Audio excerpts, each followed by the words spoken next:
Hey everybody, welcome into the Live and Learn podcast. I'm your host, Noah Warren. Hope you're doing well on this Tuesday, July 1st. Happy Canada Day. Happy signing season, or as I like to say on the episode today, re-signing season with the NHL free agent frenzy open, alive and well. A lot of things happening, a lot of major developments. So I wanted to be live today to talk about everything. So much has gone on over the last little while, and there's still deals coming through. So as I'm live, if I see things come up, we'll talk about it. But it's a great day. I love Canada Day. It's a time to celebrate, your nationalism, your love for your country, your patriotism, which quite frankly I don't think happens enough nowadays. So I hope everybody's having a great Canada Day. And if you are joining me for a couple minutes, I appreciate it, and get back to your festivities. But a huge part of Canada Day to me is signing season, is where players are going to go. Are they going to leave their organizations? Who's going to end up where? Does free agency mean that you're going to win a cup? Oftentimes not, often enough. It's more about, drafting, keeping good players. But this year, 2025, going into the 2025-2026 season, free agency has been less about player movement and more about teams keeping their own guys. And it's been a constant theme throughout the league. It's not just one team. You look at Toronto, Tavares, Matthew Nyes sticking around. Boston, who we all thought, myself included, there's no way that these guys can keep all three players. Somehow they did it. Vancouver re-signs Demko, Besser, Connor Garland, keeping their guys. So it's been happening. I mean, you look, Morgan Geekie in Boston, Evan Bouchard in Edmonton, Ivan Provorov in Columbus, Patrick Kane in Detroit, Jake Allen in New Jersey. Players are staying. Teams looked around and said, this free agent class isn't that great. We need to keep good players that we know are good players. And that's an interesting wrinkle where normally you're like, okay, what's this player going to get? Where's he going to go? What type of money? How many years? And you bitch about it. I hate that signing for my team. There's less movement than expected. I want to start today by talking about the obvious headline, the first headline in this, and that's the Florida Panthers. And my initial comment is, well done. Bill Zito is running a fantastic operation in Florida. You want to talk about winning culture and trying to win every year and having that as your standard. He has done it. The Florida Panthers are proven competitors, proven winners. Sure, they add a piece here and there, Brad Marchand, to help you win another Stanley Cup. But the nucleus of Tkachuk and Bennett and Reinhart and Forsling and Bobrovsky remains, stays there. And this offseason, on the ice with James Duthie and the TSN panel, Bill Zito was asked, you got a lot of big free agents coming up. Do you think you can keep all of your players? He said, I think we can keep all three. And he goes out there and does it. He keeps all three guys as they try to get to a fourth Stanley Cup final, which is ultra rare, stuff of the Legend Islanders a long time ago, to win a third straight Stanley Cup, and to get the state of Florida into the seventh straight Stanley Cup final, which is crazy. And they didn't just get them all back and you pay them crazy amounts of money. You get them all back on pretty decent contracts. Sam Bennett was the first to re-sign. 8 years, $64 million. 8 times 8. Is Sam Bennett worth $8 million for his regular season production? No. He's a career high 51-point player, 25 goals, occasional suspension. But Florida doesn't just focus on the regular season. They have the confidence that they're going to get to the playoffs, and when they get to the playoffs, a player like Sam Bennett will produce, which he has. Case in point, winning the Conn Smythe Trophy this season, the playoff MVP. He was huge for the team. He scored every big goal that was necessary. And he deserves a ton of credit for doing that. And he's a guy that hasn't made a ton of money over the course of his career, taking smaller deals in Calgary, then getting traded to Florida, still playing under that deal. And it was his time at 29 years old to cash in, take an 8-year deal, and set himself up for the rest of his life. Play out the rest of his career in Florida. Doesn't want to leave. Loves the team. Loves the Hallandale, Fort Lauderdale area, which is phenomenal, by the way. And makes all the sense. Why would you leave?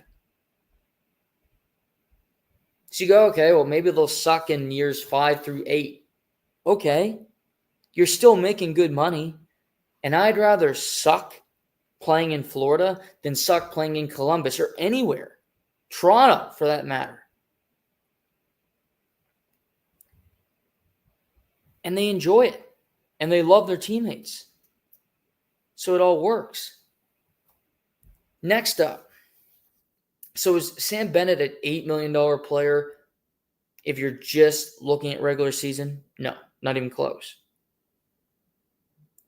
But still, you do it. Next up, Aaron Ekblad. I thought Aaron Ekblad would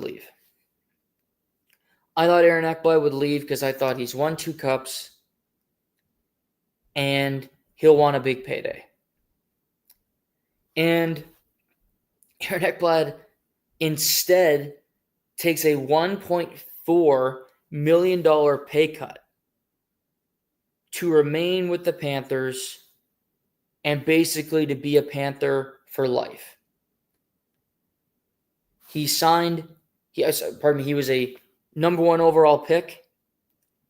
He morphed from a skill puck-moving defenseman into a beast of a competitor, into a guy that will run you over, to a guy that got popped for steroids last year. And you can tell, if you can see, if you just look at him.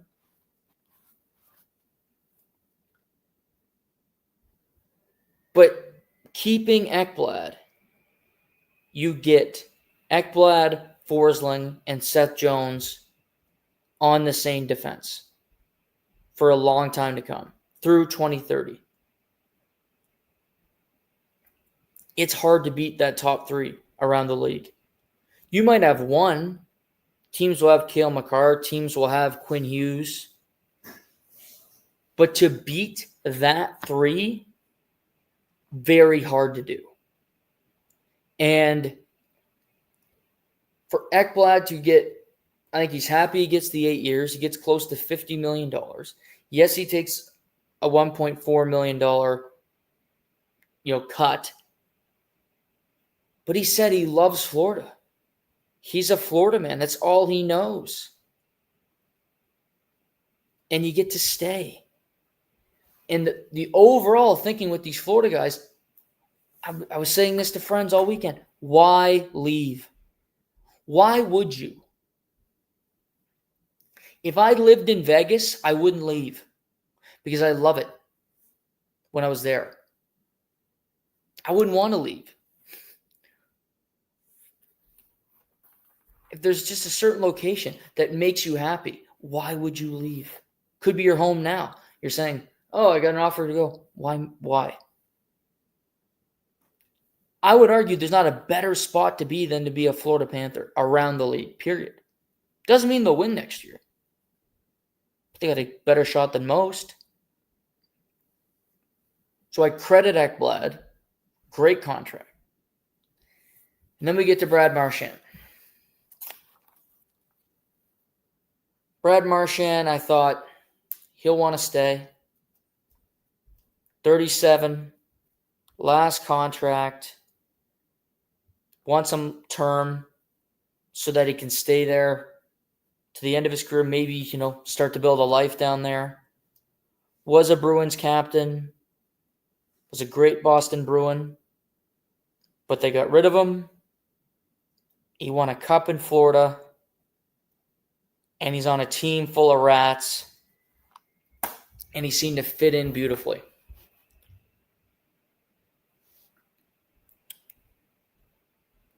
Brad Marchand takes a 6-year, $32 million extension with the Florida Panthers before free agency opens, and he ends up signing on the dotted line. $5.35 million per season. Most of his contract is paid out in signing bonus, making about $1 million a year salary, rest signing bonus. And initially you go 6 years, he's 37. That would take him to 43. This is a Chris Tanev contract like the Leafs did. Chris Tanev signed a 6-year deal with the Leafs. He's not playing 6 years. Brad Marchand's not playing another 6 years. Maybe he plays 3. Maybe he plays 4. Competitive hockey on a team that has a chance to win. Build a home. Put your kids in school. Start a new life in Florida. And again, why would you leave? Why would you leave Florida? 3 straight Cup finals, 2 straight victories. Best GM in hockey. Paul Maurice, great head coach. You can live in Fort Lauderdale. It's money. You're in a market where people don't care about hockey all the time, which isn't a bad thing. Is it great to be in Toronto if that's your thing, or Edmonton or these New York, where they want to, get your autograph every 5 seconds? Yeah, I'm sure. I know myself, I wouldn't want to be. I like being by myself more than I like being with people. So that's wouldn't be my cup of tea. But I think it'd be nice to go to a flick, go see the new F1 movie, and nobody knowing who you are. But you play hockey and you make a good living and you live in Florida and you're close to the beach. And it's nice. 247, 365. And there's no state income tax. So that's a factor. Bill Zito, who didn't win GM of the Year, Jim Nill won it for the 3rd consecutive year, which, weird. He did it. Thomas Nosek, he kept 1 year, 7.75, playing the 4th line. He's going to lose Nate Schmidt, who was really good in the playoffs. You can't keep everybody, unfortunately. But they got a lot of young players who were black aces that didn't play. They're going to get a shot. Mackie Samovich, was a black ace throughout the playoffs. Good player. Jesper Boquist. barely played. Guy that can step into the lineup. But to keep these three guys, to convince them to stay, to take pay cuts, because Brad Marchand probably could have got $8 million on the open market. Sounded like Utah was interested. I know Toronto would have offered him something. They didn't get the opportunity because Florida kept them. That's impressive work by Bill Zito and the Florida Panthers team. Impressive stuff. And I think it goes without saying, but as of today, July 1st, things will change. There'll be signings, trades. The Florida Panthers are the front runner to win the Stanley Cup next year. No doubt about it. Will they?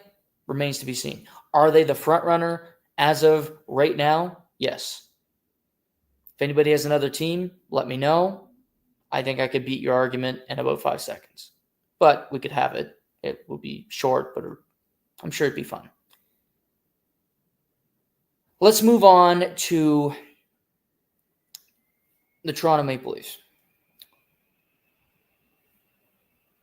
The Toronto story is similar to Florida, and I want to applaud Brad Treliving in a minute, but there is this feeling, something we all knew since probably last year, and that was that Mitch Marner was going to leave the Toronto Maple Leafs. And whether Mitch wanted to leave, the Leafs wanted him to leave, that's only something that you can ponder. Fans can think they know. I could say that I think I know. I don't, because I'm not in there. I haven't heard any reporting yet. So I'm not going to make a judgment call on that because I just think it's stupid to do that without the facts. What I do know is that Mitch Marner wanted to go to Vegas because he executed, him and his agent, Darren Ferris, executed a sign and trade from Vegas to the from Toronto to the Vegas Golden Knights, pardon me. And Mitch Marner is now a Vegas Golden Knight, signing a 8-year times $12 million a year salary deal in Vegas. Same as the Rantanen deal that he did in Dallas. So if you look at it, he was making 10.9 in Toronto the last 6 seasons. He now signs 8 times 12 I saw this on TSN, so I'll give credit to them in their coverage. For him to get the same take-home money that he's getting in Vegas because of the tax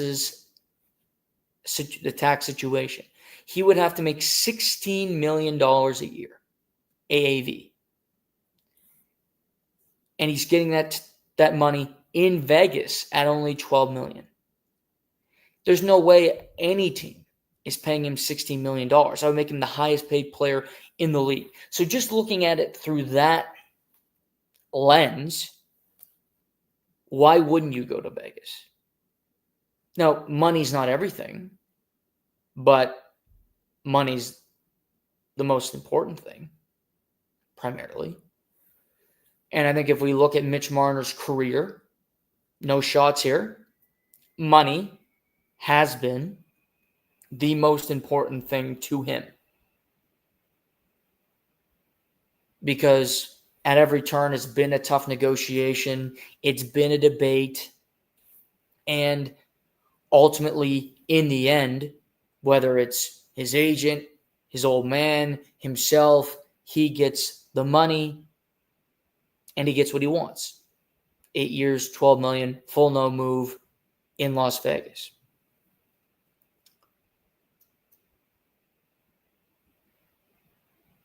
I like the move for Vegas in a sense because there's no denying he's one of the best players in the game. You cannot like his character. If you're a Leafs fan, I can understand you're not the biggest fan of him, justifiably, get it. But talent is talent, and he's one of the more talented players in the league, bar none. There's no really debate or question about that, really. He competes. He's talented. He's one of the best passers. And he joins a team that has Thomas Hertel and has Jack Eichel and has Mark Stone and Shea Theodore and Aiden Hill, a team that is built to win, a team that could represent the Western Conference in the Stanley Cup Final next year if things go well for them.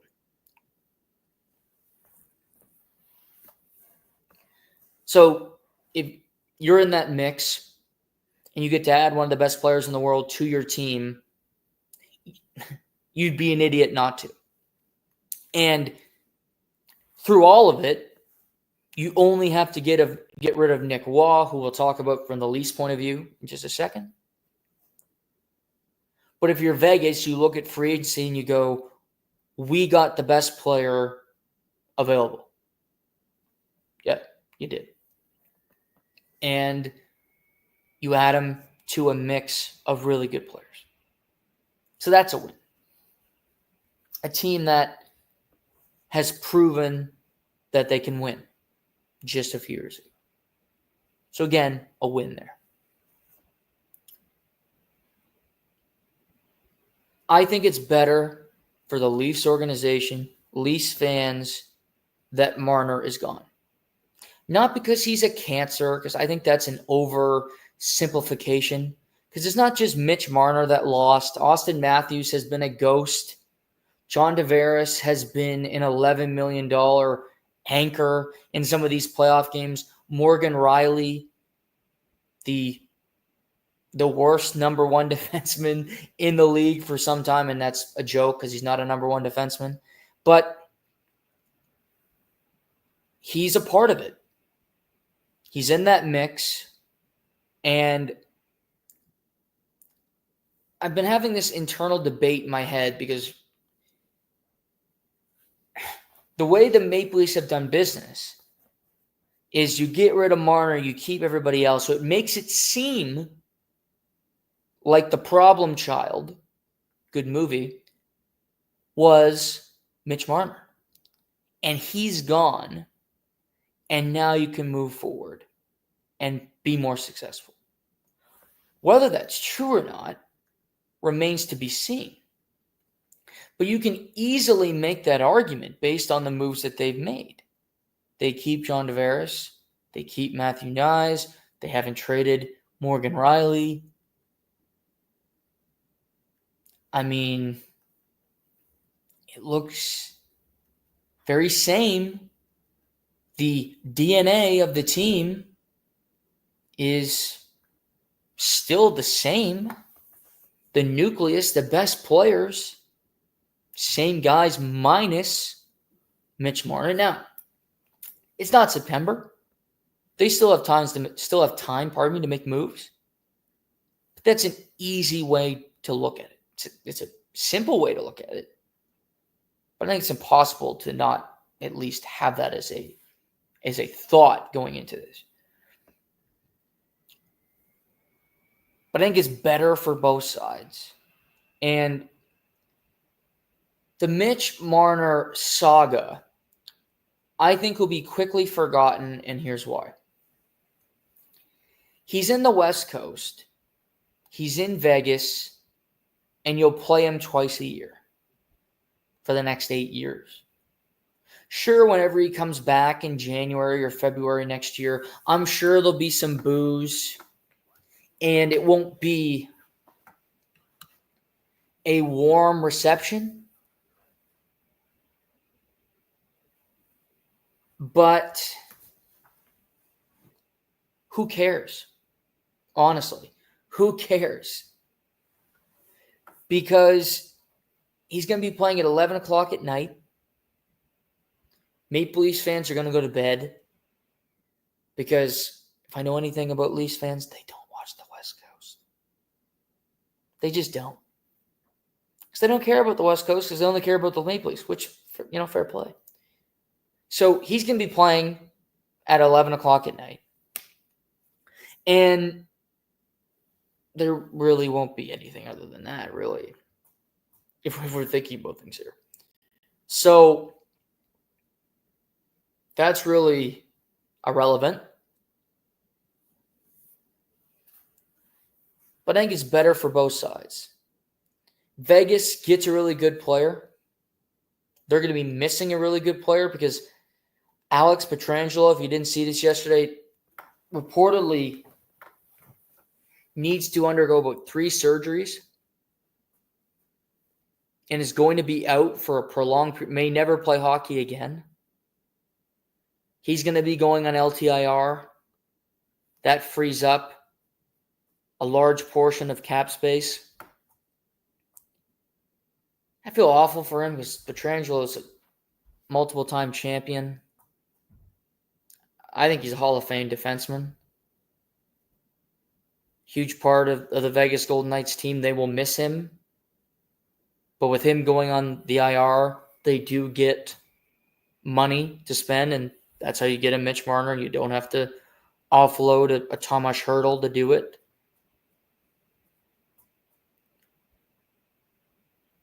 Looking at the Toronto point of view,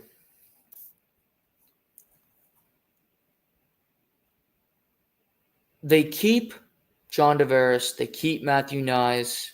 They're 2 big signings so far. John Tavares last Friday signed a 4-year, $4.38 million extension per season. From 11 to 4, quite a haircut. But the Maple Leafs had him over a barrel.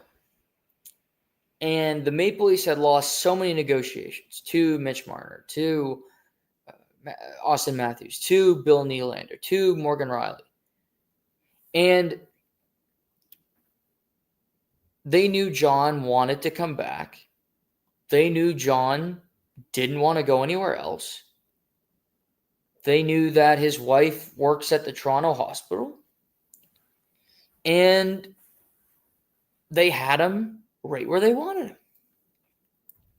There was reports, 2 years, $16 million on the table for John Tavares on the open market. And a couple things. He wanted to stay, clearly, because if he didn't, you take the money. And Brad Treliving deserves a ton of credit for signing a team-friendly deal, getting it done, and not wilting to John. Sure, John might have wanted this, might have wanted that. Pardon my French, but I don't care. We know you want to stay. If you really want to stay, then take our deal. Because it's the only deal that's coming to you. It's the only deal that you're going to get from us. We will let these other teams pay you. But this is our number. This is our cap situation. And it's all that we are willing to do. And if he walks, you're okay. You're okay with that. That's how you approach a negotiation. Playing in the NHL is a privilege, which would make playing in Toronto a privilege. Not a charity, not a let's let everybody be happy, not a Jackie Moon ELE, everybody love everybody. Who cares? If you want to play here, this is the number, period. And Brad Treliving did that. Kudos to him. Because the old administration would have just wilted and did whatever the player wanted, because that's what Kyle Dubas built his brand off of, losing negotiations and making the team worse for not having depth. They then re-signed Matthew Knies, 6 years, $7.75 million per season. A couple things on this. Love Matthew Nyes as a player. He's a beast. Great on that top line on the wing. Has played 2 years in the league, and I think he's been better than really anybody hoped or even expected him to be at this point. So that's number one. But, and there's always a but, this is not him taking a hometown discount, and I really want to make that clear. To play 2 years in the league, to have about the same number of points as a guy that would make $4.5 to $5 million bucks. He's basically been Dawson Mercer over the first couple of years of his career. And for him to be making 7.75 is not a discount. It's not team friendly. It's more than fair, if not a little bit of an overpayment at this point. Some people may disagree with that sentiment from me. Okay. Go look at contracts and his production so far. However, I do think the Maple Leafs are paying for future performance and not past performance, and that I applaud. And making it a 6-year deal, I also applaud. Because this easily could have been one of those 3 times 7, and then he's up in 5 seconds, and you have to find more money and scramble, and it becomes difficult. So is it a team-friendly deal? No, that's a farce. That's incorrect. Is it team-friendly? Not really. But he wanted to stay. He's not an RFA. There's no offer sheets. There's no that scare in the summer, so that's put to bed. But I just want to make that clear. And that's okay. But to me, that's just not true, that it's a team-friendly deal. For what he's done, again,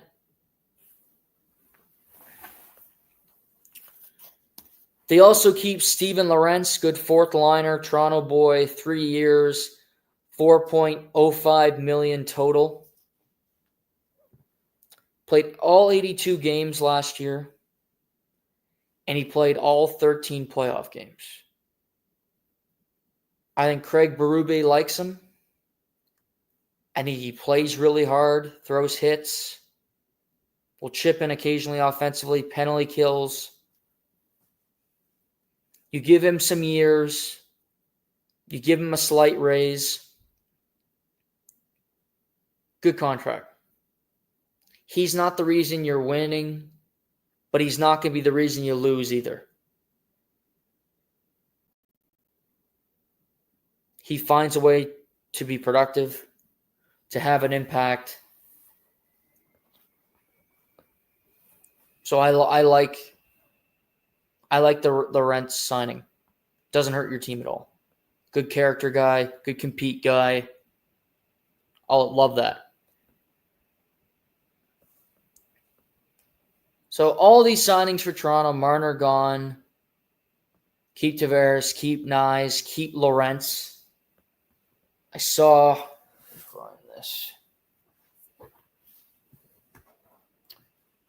that they signed Michael Pezzetta, former Montreal Canadian,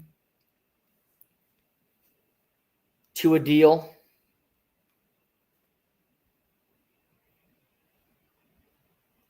Find this.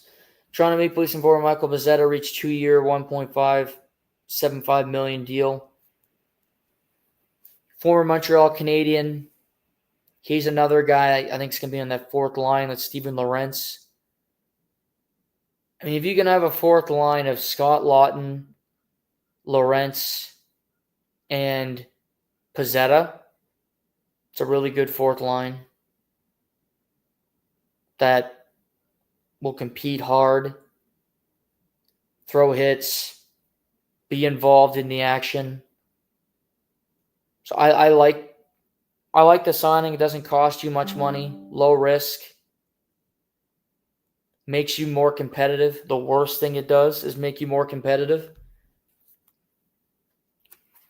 So through all of these Leaf signings, my question that I leave with: who's playing second line center for the Toronto Maple Leafs next year? Because they don't have one. John Tavares is not a number 2 center. They're not paying him, like a number 2 center. Scott Lawton is not a number 2 center. I think in a perfect world, he's your 4C. On a championship team, he's a fourth line center. David Kampf, in a perfect world, is traded somewhere else because you didn't trust him enough to play in the playoffs last year. So why would that be any different this coming season? Who is it? Who? Because that's the gaping hole in this team. They're going to run back with the same defense core. I'm fine with that. Would you like it to be a bit more offensively gifted? Yes. But I don't mind it. Benoit took strides. Phil Myers is a 7th defenseman. Solid. You know what you're going to get. So that's fine. Morgan Riley's not leaving. That's his right. They gave him the contract. They have nobody to blame but themselves on that one. And again, I never blame the player for Marner not waiving, not his fault. Don't give him the deal. Fans that are pissed about that, oh, he could have went to Vegas last year. Blame the GM. Why would the player do what's best for the organization when you're trying to deal him away? Think about that. Never. Now, you need somebody. It can't be John to start the year, and I really don't think so. You could say, well, we're going to wait. Trade in the middle of the season. Don't like that. I want to build chemistry, especially a second line center. It's such an important position.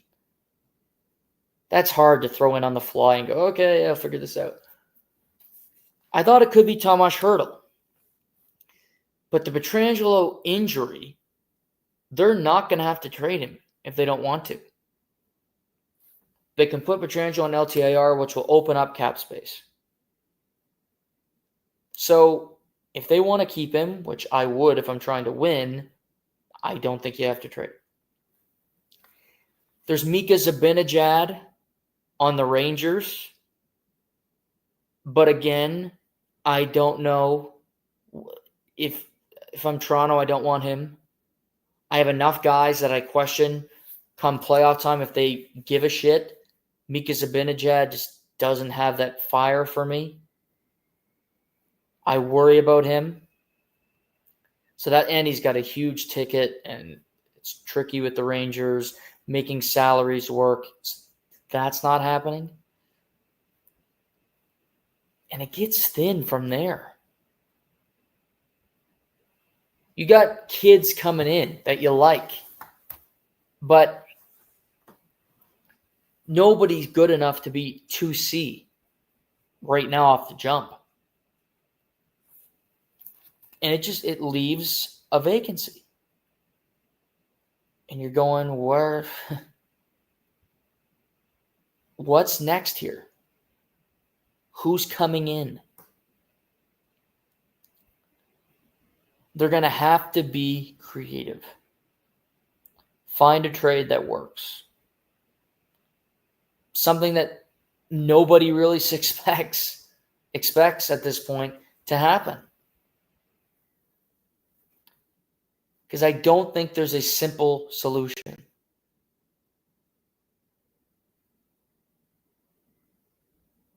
Can this deal happen involving a goaltender? Could the Maple Leafs trade Joseph Woll and end up getting a number 2 center in return as part of a bigger deal?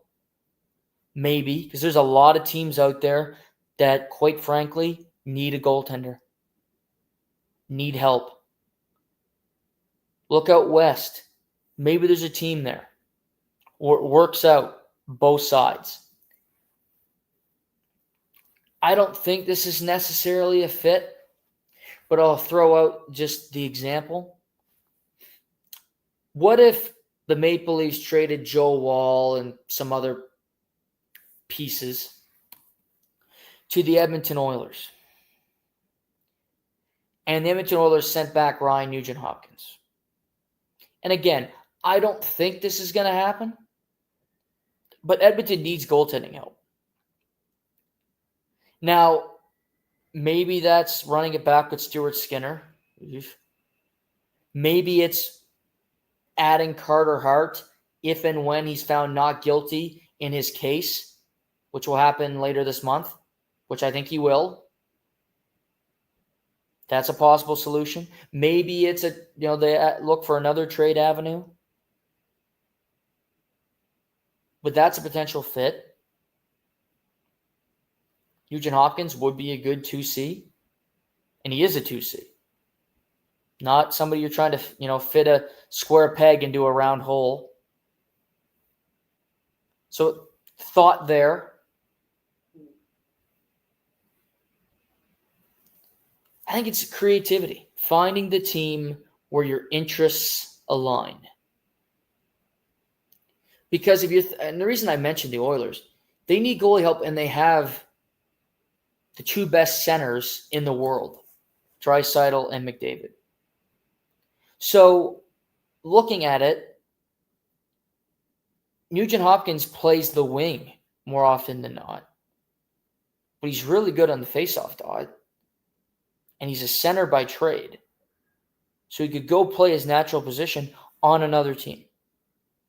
He's a good player.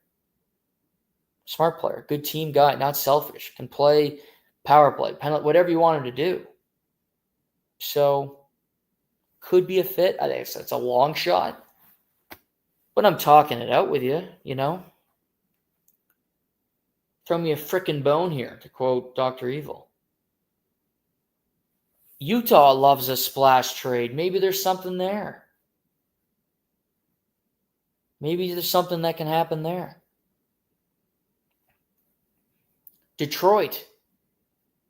Could they trade Dylan Larkin to Toronto? Unlikely, but you never know. So there's options. But for the Maple Leafs now, looking at their team, their big hole, 2C. They need to get one. It's not John Tavares. And if it is, you're in trouble.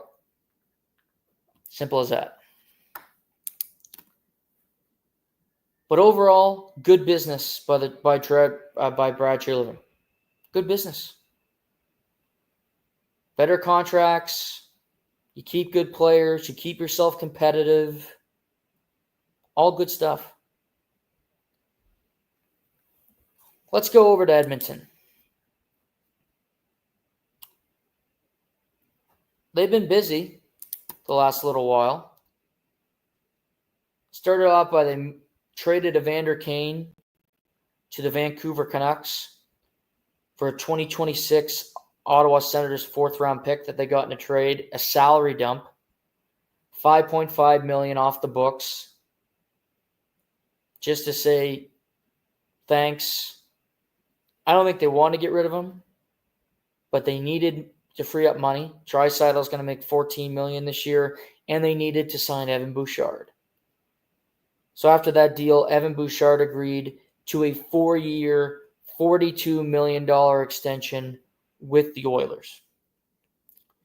This will make him a free agent again when he's 29, where he can sign another big contract, probably an 8-year deal.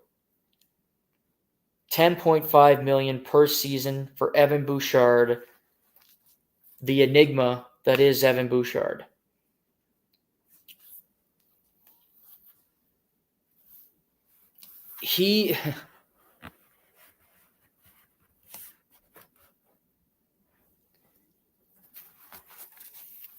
I'll be honest, this contract scares the hell out of me.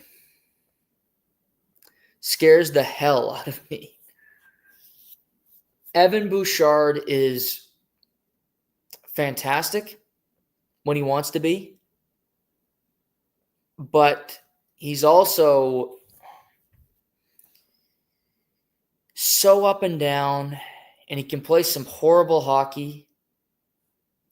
And I don't think he's that smart when it comes to the game. Just hockey IQ. I don't want to be mean. Well, I don't care if I'm mean, but I don't want to sound like a piece of crap here. But some of his decision-making, and they have to put the second best defenseman on the team on the same pairing with him, Matthias Ekholm, every game. Also a bad sign. So I get it for the Oilers. They were going to do this. You couldn't lose him. If you sign him to an 8-year deal, you're probably paying him $13 a year, which they can't afford to be paying Draisaitl 14, Bouchard 13, and then probably McDavid $15-16 million. You're not building a great team with that. But it scares the hell out of me. Like when Doughty got a big deal, didn't worry me. When I see just smart, like Slavin get an extension in Carolina, I'm comfortable. Makar, Quinn Hughes, even Noah Dobson on Friday. I'm like, okay. I don't feel the same way about Evan Bouchard. And he is a top 10 defenseman in the world, no doubt about it. But he's also such a clusterfuck. And he's erratic, and he makes stupid decisions, and he would drive me insane if he was on my team and a teammate of his. Because he's so talented. Is his productivity worth 10.5? Yes. So you can't really complain about the contract. But let me put it to you this way. I'd rather have Dobson at 9.5 than Bouchard at 10.5. 4 years, 8 years, I don't care. I'd rather have Noah Dobson. Because I trust him, and I don't think he'll give me an ulcer every other day. You may disagree. If you do disagree, let me know in the comments. But Evan Bouchard, at his best, is Bobby Orr level productivity. At his worst is Aki Berg. And if you're a Leaf fan, you'll know what I'm referencing. This is when I was a Leaf fan as a kid. Aki Berg was worse than the opening of the Lord of the Rings movie that I had nightmares about for like 5 years. That was worse than that. When, Gollum became Gollum, killing his best friend for the ring. My God. What a scary scene. What a scary scene that was. God. I had dreams about that for years. Still do. Gotta say. Still not over it, but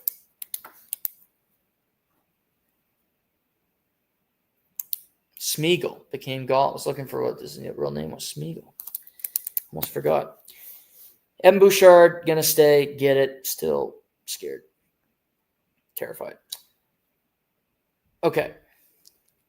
We then go to Edmonton. They, this morning, traded Victor Arvidsson to the Boston Bruins for and I have it here, 2026 fifth rounder. Another salary dump, frees $4 million in cap space for them to play with. But then they lose a pair of guys in free agency. Connor Brown departs the Oilers after 2 seasons. Signs a 4-year, $12 million deal with the New Jersey Devils. $3 million a year for Connor Brown. Good for him. Dealt with injuries, dealt with struggles at times at Edmonton, where he couldn't score and just, I think, lacked confidence. But gets to go back. He played for Sheldon Keefe in the American League, played for Sheldon Keefe in the NHL. So he goes back to a former coach, goes to New Jersey. So Connor Brown, a guy who was on the last two teams that got to Stanley Cup final, leaves to go to New Jersey. And they also lost Corey Perry this afternoon to division rival, the LA Kings. Corey Perry signs a 1-year deal worth up to $3.5 million with incentives and his salary. Oilers wanted to keep him. He wanted to stay. But I think money was complicated. I think the Oilers are going to be a team that are doing stuff all summer long. They need to re-sign Connor McDavid. Still has 1 year left, but they want to do the McDavid extension, which I think will happen at some point this summer for 5 years or less. I think they want to try to trade Stuart Skinner and upgrade in net. And we talked about possible opportunities. What that will be remains to be seen. Won't be John Gibson because he got traded to Detroit on draft day 2. I think they want to try to upgrade their defense if they can, where Kulak and CC and all these guys are gone. Well, Kulak's still there, but CC gone now, and different guys were finding solutions, finding guys who can play, have an impact.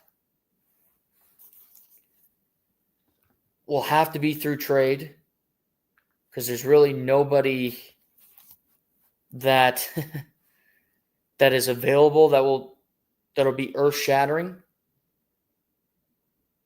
But some possible trade up, but they don't have a whole lot to trade either, which makes it complicated. Edmonton's best chance to win was their first time they got to the Stanley Cup final. Their team was worse this year, and I think it'll be worse next year. I think it's really hard to see them being a better team. They're not going to have Arvidsson. They're not going to have Skinner. 2 signings that didn't work. Just didn't work, flat out. And Stan Bowman acknowledged that.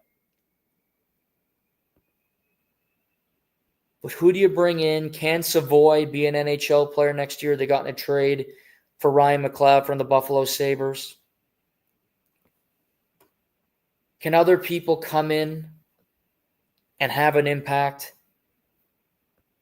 Because Corey Perry's been huge for them the last couple of years. Yeah, he's the worm and people hate him and blah, blah, blah. But he was imperative to their success. Was such a huge part of it. And they're going to need him. They're going to need somebody to fill that void, to fill his presence on the team. Who that will be, I don't know. But Edmonton's got a lot of work to do just to keep players.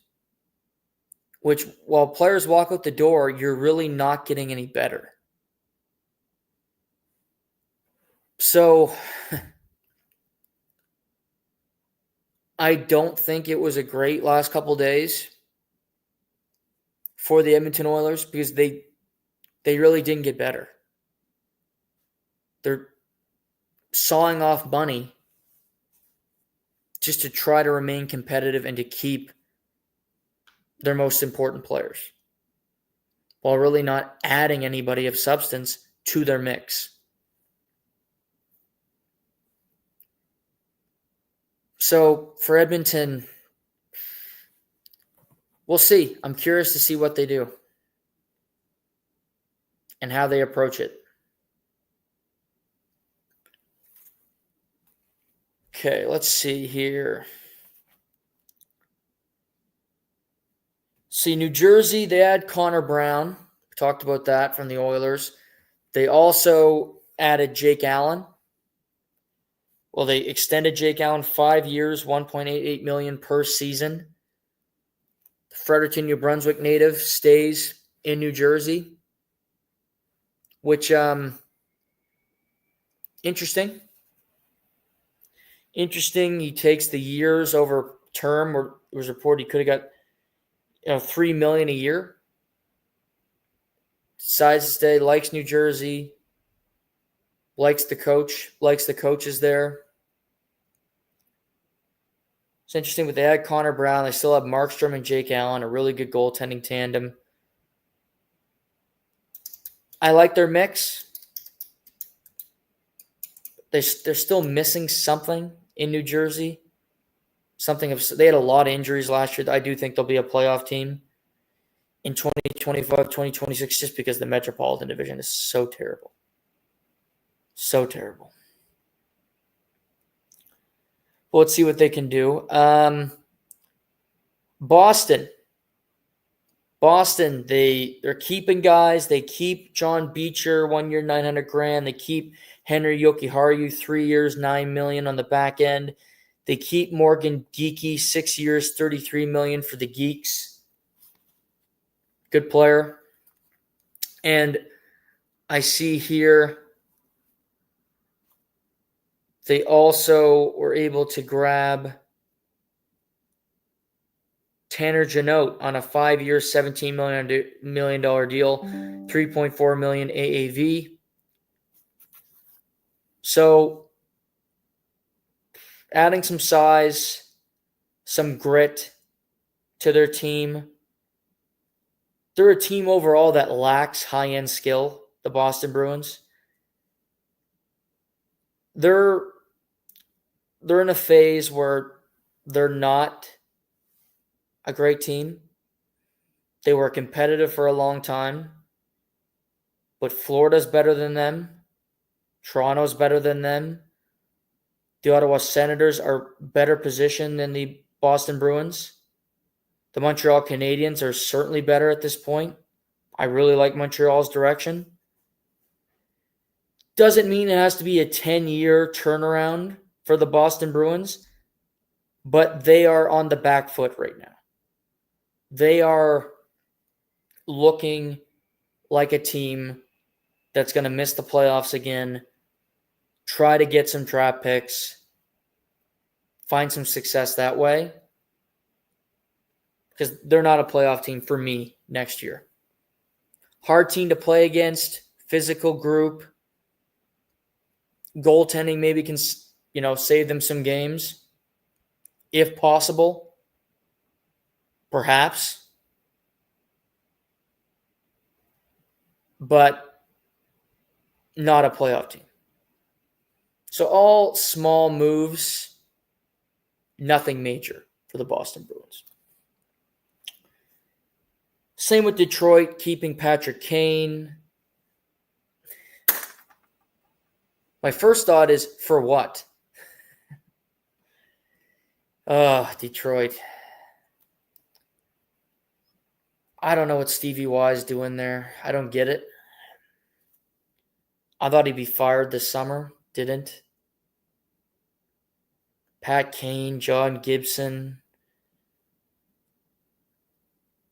They have a team full of guys that are just past their prime and not that good anymore. That's my thought of Detroit.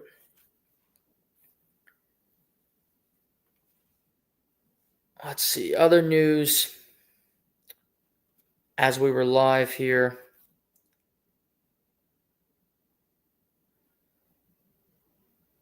Connor Brown, we talked about.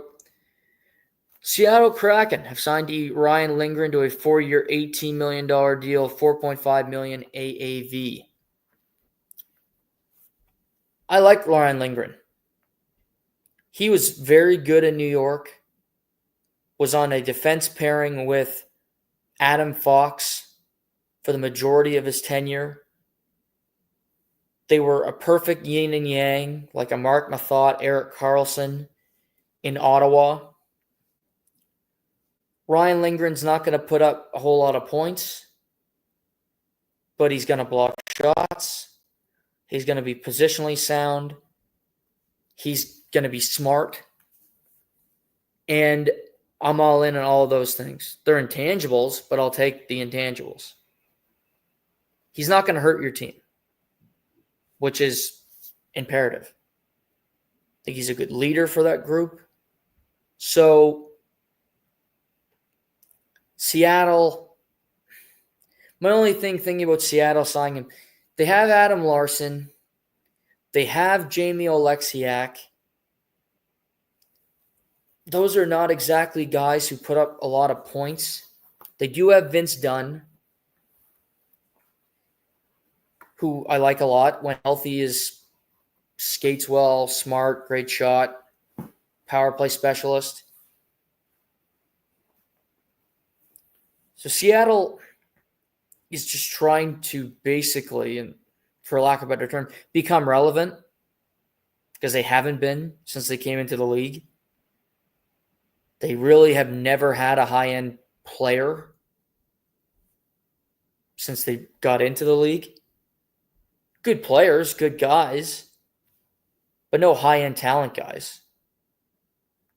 So they're still searching for that. Ryan Lindgren will help the team be more competitive. Now they play in the Pacific. I still think Seattle is chasing teams like, I think they're behind Anaheim for me. I think they're behind Calgary slightly. Certainly behind Edmonton, certainly behind Vancouver. So it's an uphill battle. Ryan Lindgren, good signing, doesn't hurt the team. I have no qualms with it. And 4.5, that's a good number. Because the Rangers traded him to Colorado. Colorado had him. They obviously had a disappointing playoff, losing in the first round. And it didn't really work out with him going there.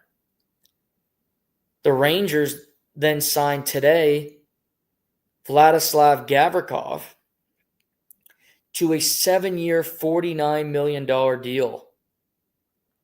So 7 times 7 for Gavrikov. Because it's a weak free agent class. And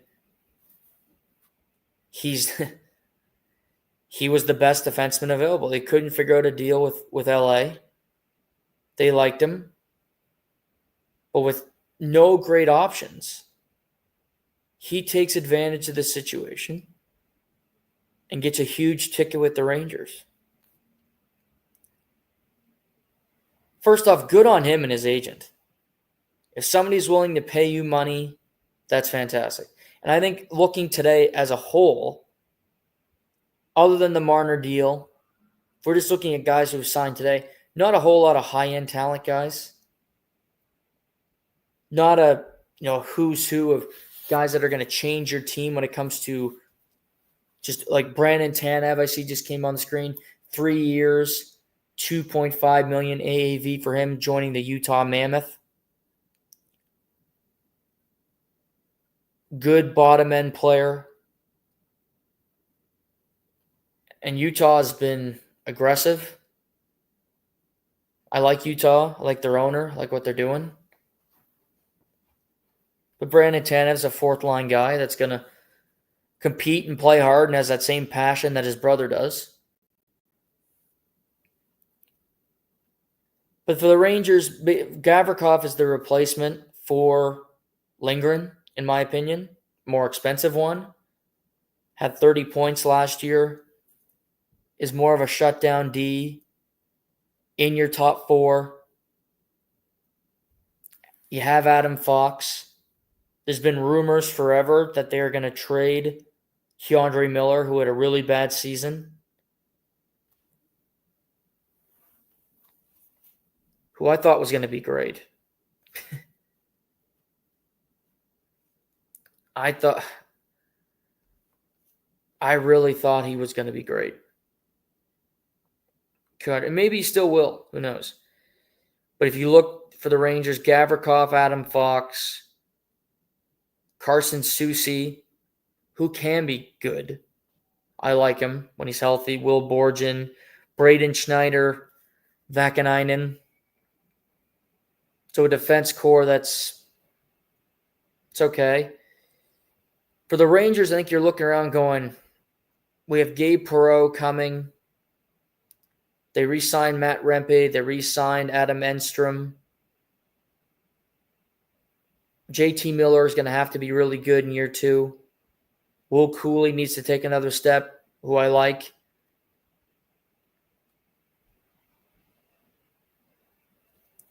So we'll see. They're not comfortable being a bad team like they were last year. They brought in Mike Sullivan from the Penguins. They're paying him the most of any coach in the league.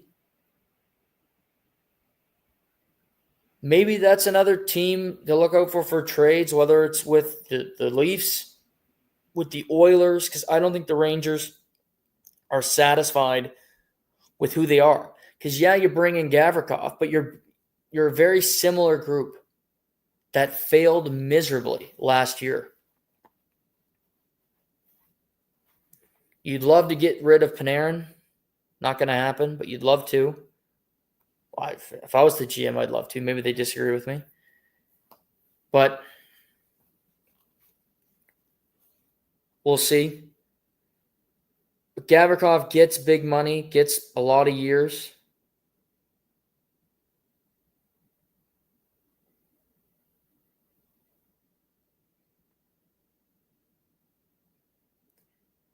But it sounds like there could be some trades happening. Keandre Miller getting traded to Carolina.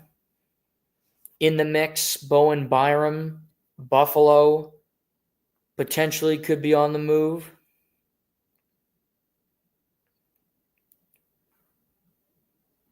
So there's some interesting things there.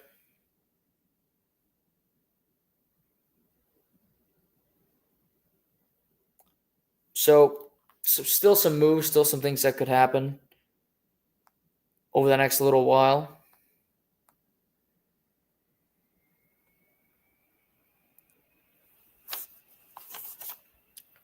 Also, the Vancouver Canucks did a lot of work. They re-signed Thatcher Demko this morning, 3 years, $25.5 million, $8.5 million per. One of the best goalies in the league when he's available. And that's the operative word, when he's available. He's hurt a lot, so talented. He can change their season and make them a playoff team if he's available. However, they're paying Kevin Lankinen $5 million to be a backup goalie. They're paying Thatcher Demko $8.5 million to be a starter. And now they're paying Connor Garland $6 million to be a third liner. That same money is delved up between Reinhart, Tkachuk, I think it's Ekblad, or Forsling maybe in Florida. Those three, if you tally up the money. I don't understand paying 2 goalies close to $15 million on your cap. That doesn't make sense. I like Lankinen and I like Demko. But I can't pay 2 goalies that much. Demko getting an extension after really not playing last year also seems reckless to me. Seems kind of desperate. Good for Connor Garland. Here's something about Connor Garland. I never thought he'd make the NHL watching him in Moncton. Hated him. Beaver tap every time he was on the ice. Little piece of you-know-what. But there's something you can never question with him. He competes his ass off. Every shift, he gives you what he has. And he plays hard, and he's not afraid of anybody. He'll get in the mix. He's 29. 6x6 for him. Awesome for Connor Garland. Had 50 points in 81 games last year. So basically, he's Sam Bennett. Sam Bennett making 8.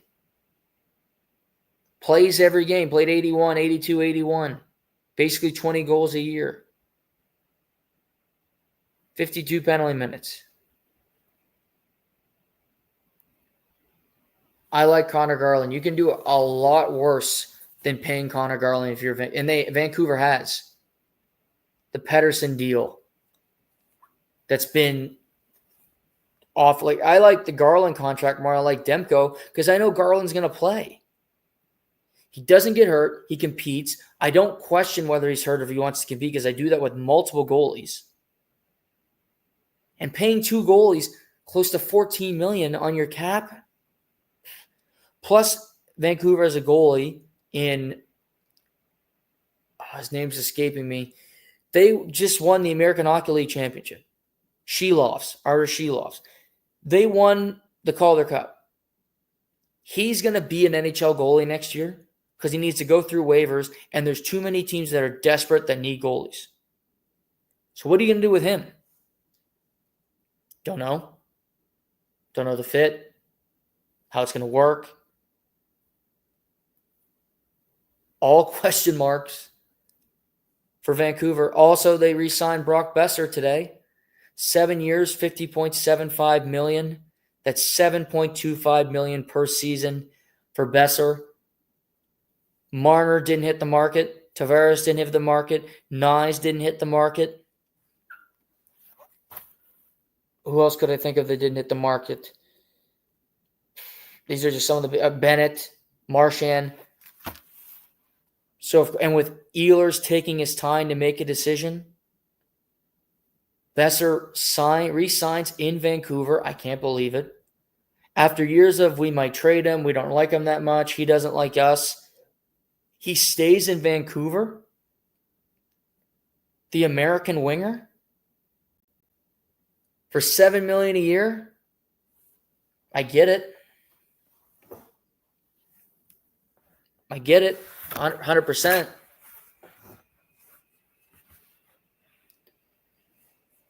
But certainly an interesting decision. That's for sure.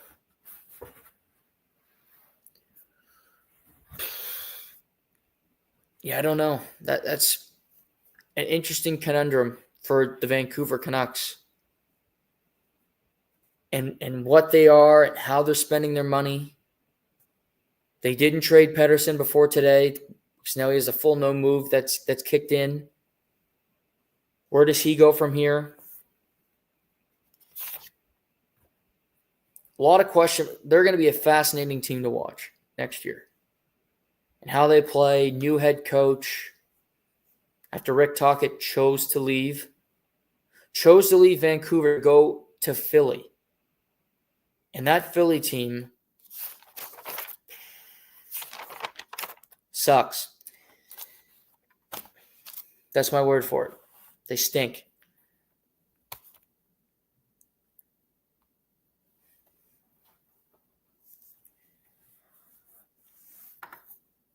I think it's going to be a summer of movement where it'll be a random day in July. Maybe it's a Saturday and you've had a few pops and then all of a sudden you go, holy crap. So-and-so got traded randomly. Oh, he left this team for this team. The Oilers made a splash. The Leafs got a 2C. The Rangers made a big move. Maybe Nashville. They're another sneaky team for me where they spent so much money last offseason and they were such a disappointment. Really, the only thing they've done so far is they traded for Nick Hague and sent Jeremy Lauzon, who led the NHL in hits last season, and Colton Sissons back to Vegas. They've been quiet. They said they're going to keep Marchessault, keeping Stamkos, keeping O'Reilly, keeping the old folks home together.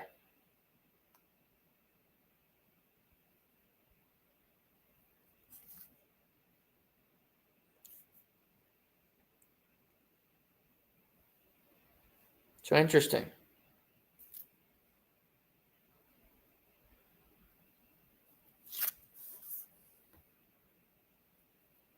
that's basically what's happened. Provorov re-upped in Columbus last night, 8 years, 8.5 per year. 7 years, 8.5, pardon me. Yeah, it's I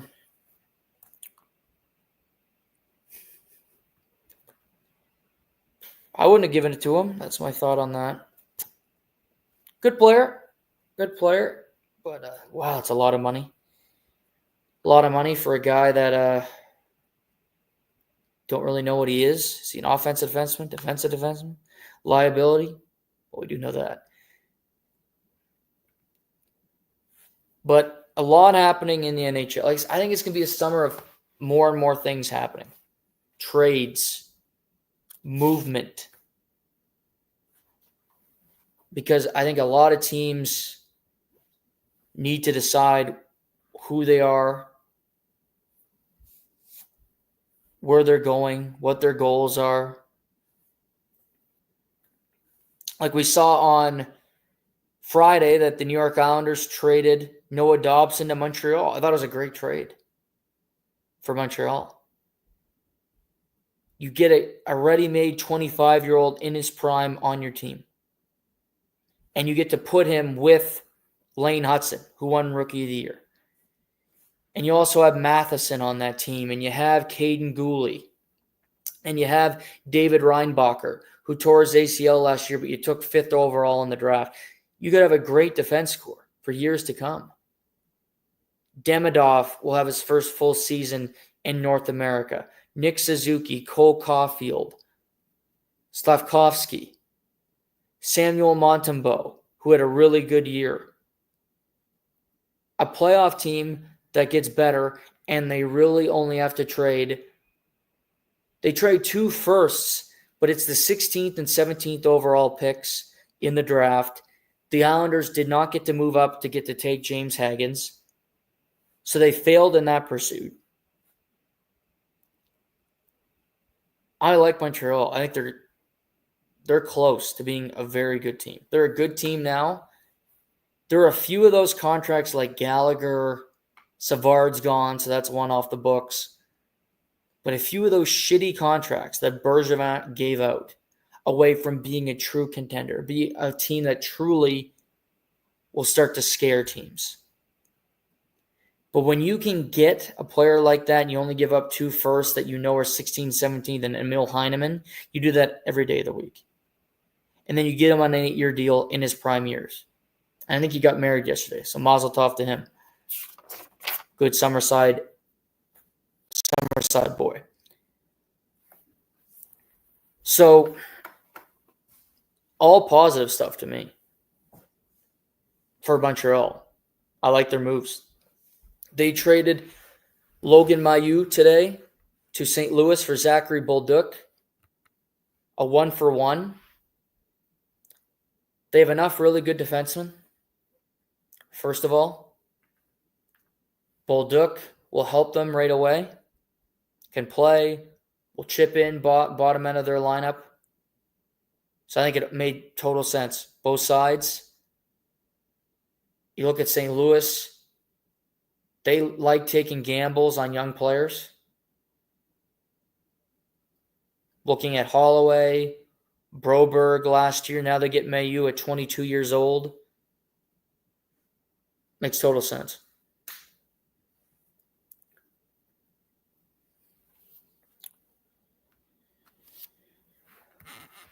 A lot of stuff to talk about, a lot to break down happening over the last little while. Like I said, we'll be back on the podcast on Friday, so there'll be more happening. I mean, on Friday, also, there's a lot happening in the NBA, so I want to talk about that.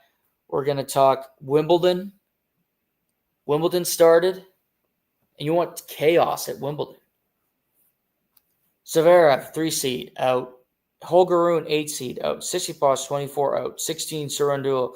Popyrin, Medvedev, 9 seed. 32, Berrettini, 7, Musetti, 27, Shapovalov. All out in the first round. First round. The Alcaraz portion of the draw is wide open. He went 5 sets yesterday as well, 4 hours, 37 minutes. Craziness. You also have Jessica Pegula today, 3 seed.